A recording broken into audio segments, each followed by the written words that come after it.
భక్తుల పాలిట ఇది ఏ పెన్నిది శ్రీలక్ష్మీ నరసింహుని సన్నిధి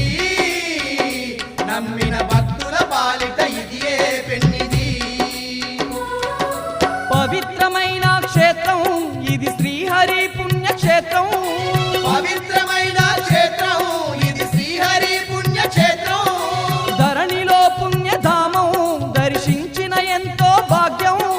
ధరణిలో పుణ్యధామం దర్శించిన ఎంతో భాగ్యం ఇది అవతార పురుషుని మహాదివ్య క్షేత్రం శతకోటి భక్తులను గాచే ఆలయం